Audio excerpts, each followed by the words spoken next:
How fast should you run and when? Knowing what pace to run at isn't as obvious as it sounds, and of course it's also different for all of us. How easy should easy be? What is threshold? And what exactly is race pace? These are all questions we're going to answer today as we explain run paces.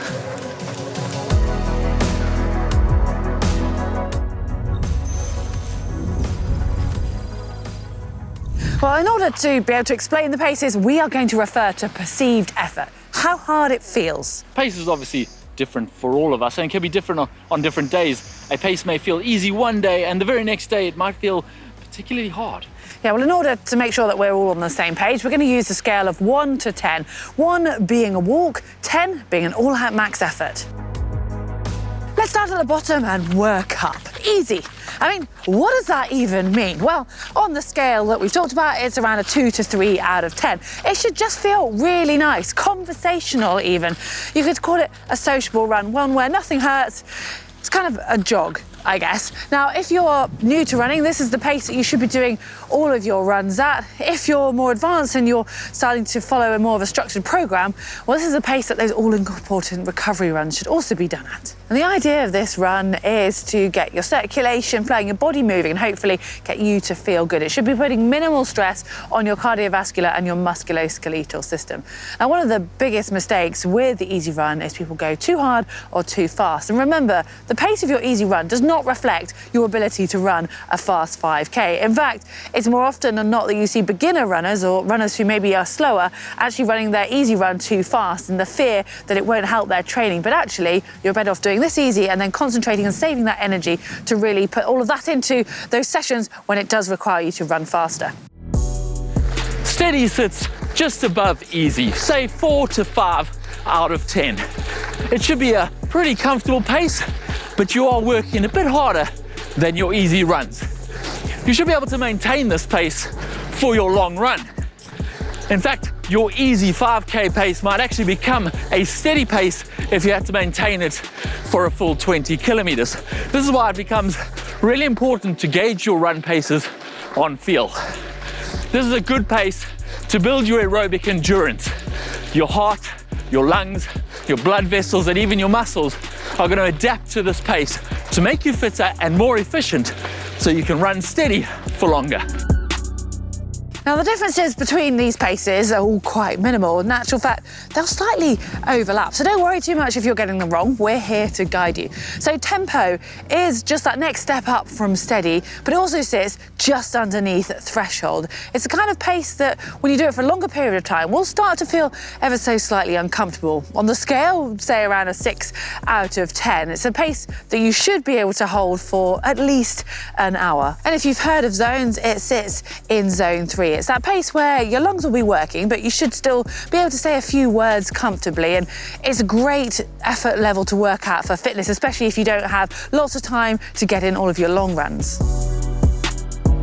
This is a term I expect you've heard of. Threshold is getting to the meaty end of paces. 7 to 8 out of 10. It's a pace where you're going to find it hard to talk and say more than a few words. And you probably choose not to. Think of it as a pace you would race a 5 to 10K. You can probably only maintain it for 20 to 30 minutes. In fact, to get an idea of what this pace is, you should actually probably race a 5K. There are also actually online calculators you can use to calculate your threshold pace based on any race distance you've done before, and that could be an easier way to do it. This is actually where having a specific pace to target is a bit more important than some of the other paces. You want to know exactly what your threshold pace is. This is because this is where paces get a little bit scientific. The threshold pace is the last pace, the absolute limit that you can sustain the pace without building up lactic acid. Your body can still remove the lactic acid that you're producing, only just. If you push above that, that's when you're going to know about it. You're going to start getting those wobbly legs feeling, that burn in your legs, and it is then an unsustainable effort. As a threshold effort is so hard, generally you would do them as intervals. So periods where you run at this threshold pace and then rest intervals in between. Just because you can run for 20 to 30 minutes at your threshold pace doesn't mean you need to run for 20 to 30 minutes to get the benefit from doing that pace. Also, because these threshold workouts are so hard, you only want to do them once, maximum twice a week, and include plenty of recovery and rest afterwards. Beyond threshold, you've got high intensity intervals, often called VO2 max, and this is sitting right up there at a 9 to a 10 out of 10. And you're not going to use these very often, but when you do, they're going to be short, sharp bursts. So things like doing some hill sprints, for example.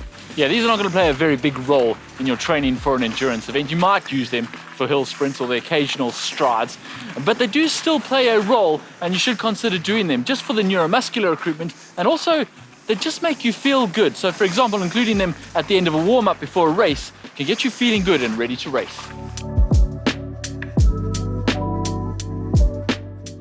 Race pace is another term that is often used, but of course, race pace very much depends on what your race is. Your race pace for a 5K is going to be very different to your race pace for a marathon. But of course, when you're setting your program, it's very important you know exactly what your race pace is so that you're targeting the right pace. Hard is another effort that is very dependent on how long you're running for. Hard for a 30-minute hilly run is going to be not much faster than your steady pace, whereas hard for 30-second efforts is going to be pretty close to all-out pace. Hard is a very vague term and shouldn't really be used to prescribe intensities very often. We've already mentioned zone 3, but when it comes to running and even cycling, it's probably zone 2 that you'll hear more about. This covers that steady run. It's that aerobic pace where you should be really comfortable having a conversation, and it's good for building your aerobic base.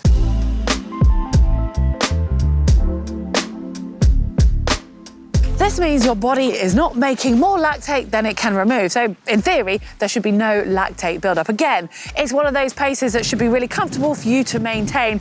And it's also a pace at which your body will be able to utilize fat as its fuel.